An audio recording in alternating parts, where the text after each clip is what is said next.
unstable performance in recent years. Now, the sector is faced with many challenges at various levels, but for those who engage in farming in rural areas, one of their main difficulties is the lack of access to ready market, which often leads to post-harvest losses.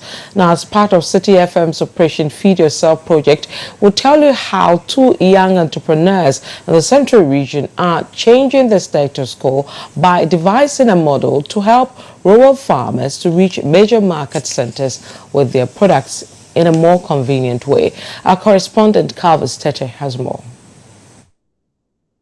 Fowlers, an agricultural company, is working to deal with a situation where farm produce, mostly in rural Ghana, go waste due to the difficulties in accessing major market centers. The co-founder of Fowlers, Daniel Morga, explained their mode of operation. Move the producers, we either go to the farms to pick up the batches and we keep them in stock, or when the order comes, we let the farmers know, they prepare it and they send it into the township for us. Then we work with deliveries and supply it to people in the comfort of their homes. So more or less, it's supposed to be a model that is very comfortable for the farmers to work with and also very comfortable for consumers to also enjoy. So how do you do your networking? How do you get your customers or your clients? Okay, so the core essence of what we do is we are trying to bring the markets closer to farmers in the rural regions. Is the hatchery manager for AgroAge, and he takes us through the production process. So can you tell me, where are we exactly? We are the hatchery room. This is where we receive eggs directly from the airport. We put them here and then we start setting into the setter trays. This is an incubator. This is going to incubate the eggs like how the hen will lay on the eggs for 18 days. Yes, actually it's supposed to be 21, but the 21, the hatcher will process the last 3 days. Normally, the normal temperature for setters or for incubation is 99.7 Fahrenheit. We come to the candling. Yes, the candling normally, we need darkness. Yes, and then we plug our candling machine so that the light will come on. And we put our eggs on the lights just to know our fertility. So the ones with dark embryo or dark eggs, it means that there's live embryo in them. Why do you do this? Okay, just for the eggs to hatch, the fertilized egg to hatch. So this is where the eggs are hatched? Yes, this is where the eggs are hatched. For 3 days, it will take 3 days here to hatch. For every startup in Ghana, access to finance remains a major bottleneck, and AgroAge has had its share of this experience. Kelvin Gazy is one of the co-founders.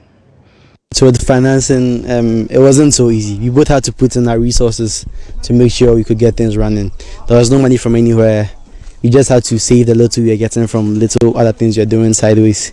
And then we just came up that, and we didn't get all at once. We had to start, there was a gradual stage. Start with something little, move on from there, see how you can invest this. Make sure that all our money we made was put it back into the business. That's how we were able to come up with all these things. We later visited Princeville Farms, one of the few farms that receives supply from Fowlers and AgroAge. Owner of the farm, Ransford Ama, speaks about the preparations he goes through before he receives birds from Fowlers and AgroAge. Now, tell me, what do you do next after you receive supply from them? Normally, before we receive the birds, we have to prepare the pen to receive the day-old chicks. The day-old chicks are quite delicate, so we have to put in some sawdust or wood shavings, and then we have to prepare their water and their feeders and everything. And we have special feeders that we use to feed them, and we have smaller waterers that we give them.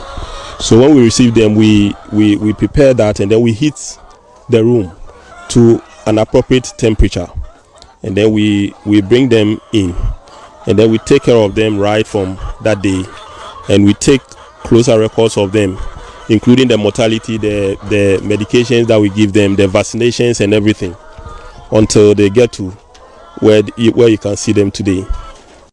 For Ransford Ama, the imported frozen chicken market is gradually destroying the local poultry industry, hence the need for government to intervene.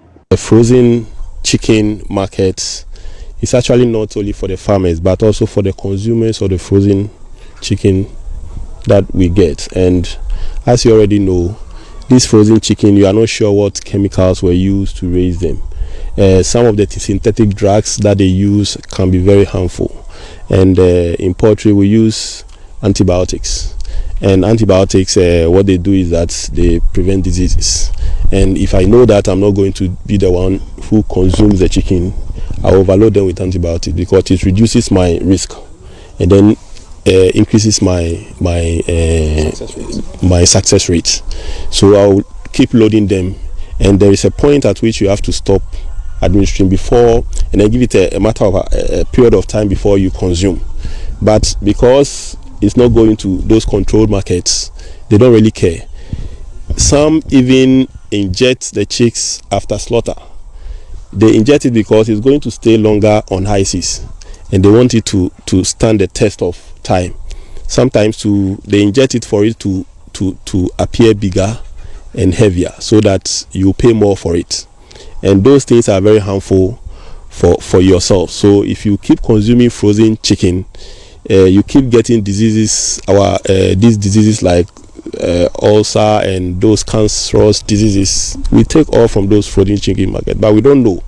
And the local farms, you come and buy chicken here, you know it's fresh.